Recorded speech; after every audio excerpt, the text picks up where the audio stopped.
Hello YouTube, I just wanted to share a really quick experience we had with this Land Rover 2-liter engine.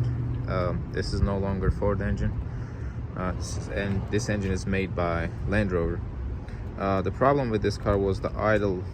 When you stop the car, put it on park, it would idle up and down, up and down. It would fluctuate, and when you turn the AC on, it would get a little better, but sometimes it would kill itself. It would die on a traffic stop or something like that.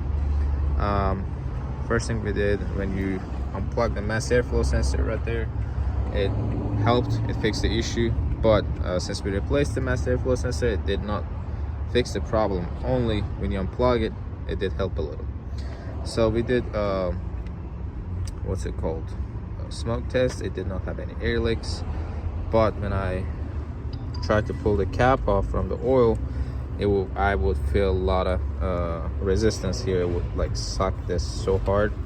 I knew there was some sort of issue with vacuum leak somewhere. Same thing with the dipstick. There was so much vacuum in here.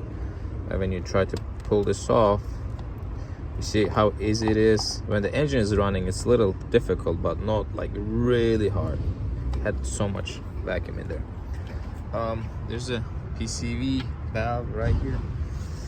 Underneath this, I am literally touching it behind the engine right there. Let me see if I can get that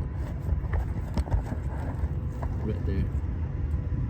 You see a little hole in there. When you put your finger, if the valve is broken, you will see the vacuum sucking from there. To replace it is very easy. All you need is a flathead screwdriver. You just pop it off and replace it with a new one. That will fix the problem. Thanks for watching, and have a good day.